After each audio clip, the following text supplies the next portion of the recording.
that ties back to something actually Adam Ballard was saying in the last week's video, which was where robotics was heading.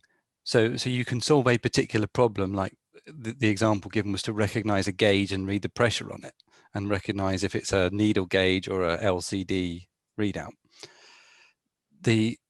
But the point was, well, that's great as a starting point, but it's no good until I can put it on a robot that can navigate itself to a point, recognize that it's at the right point, orientate itself, identify the correct pressure gauge, and then read that pressure.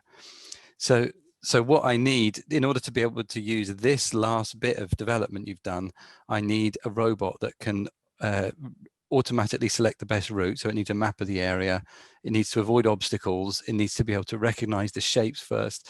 So it was like that this is definitely a part of the solution, but it's not useful until I get the whole thing. Completely right. And what you've just described there, Murray, is this idea of platform technologies. And the fourth industrial revolution is built, part of it is built on platform technologies. These things that, in order for me to do the last bit, which is valuable, I need this whole raft of innovations to have taken place that I can take advantage of. And then suddenly it's possible. So you know, if you came up with a business case, let's say we're 1970, let's come up with a business case. And what I'd like to do is I'd like to, rather than send somebody up a bit of scaffolding to have a look at the flare stack, I'm going to fly a plane in there and have a look at it. Right. A 1970s plane with a camera.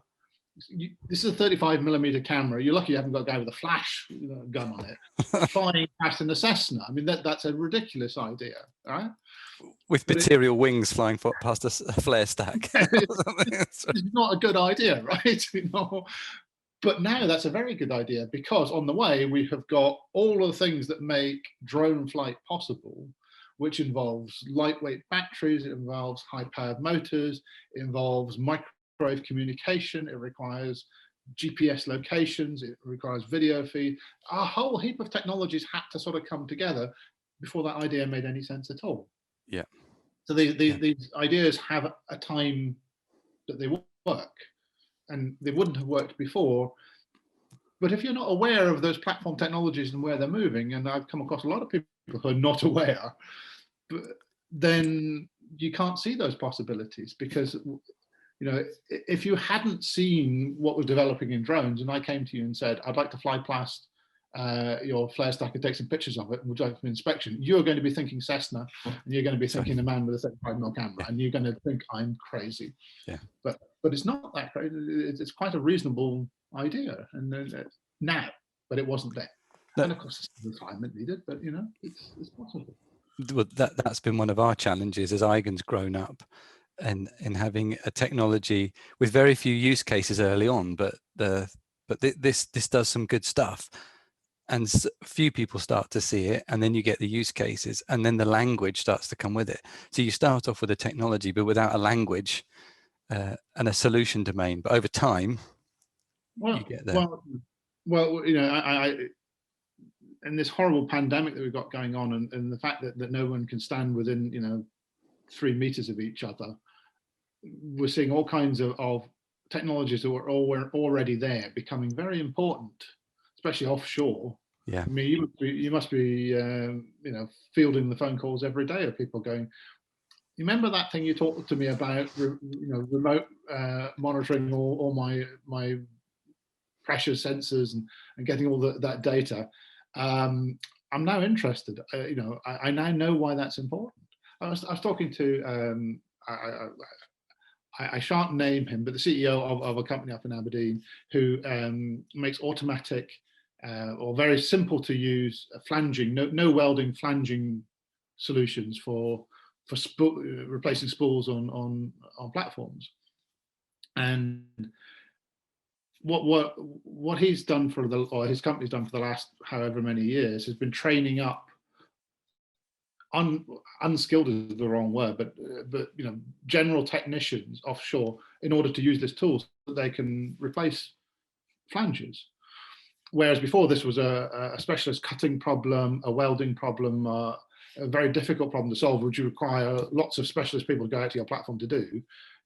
He has got a tool which allows people to do it, and he has, by fortune, has trained up all the operators to use this.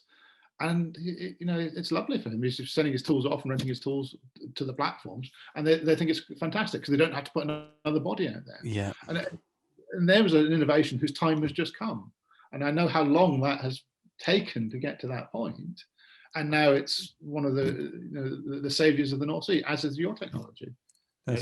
And again, so this is someone who was quietly doing stuff, not in secret, but without much attention, and probably making a loss for a while, or certainly not making much profit, but investing. Well, it was a good idea, but it wasn't. The alternatives weren't that bad. Steam versus electricity at the start. Yeah. The alternatives weren't that bad. You could just carry on as you were. And then suddenly you couldn't carry on as you were. And then suddenly that technology was what made the difference. But now it's possible. Why would you ever go back? Mm-hmm. Because it has fulfilled all the promises he said it would have. It is cheaper, it's faster, it's more efficient, it's a better quality product at the end of the day. Why would you ever go back? I mean, it just took something to be people to change their ways, but there was never a business case for it, because then but there is a business case when you look back on it, but no one believes the business case in the way forward. And it's the same with your technology. That's right. Yeah, I see it with a lot of my customers who are in this sort of space where they've got something really good and it's a great idea. Take it out to the market, and it's like pushing treacle uphill. Sometimes it works, and sometimes this is it, we're off. No, one person's been convinced, and they're evangelists for it. And you're not wrong. You are not wrong, but but to get to that second and the third and the fourth, and to become a normal solution is quite hard. It's not hard because it's technically wrong. It's all human.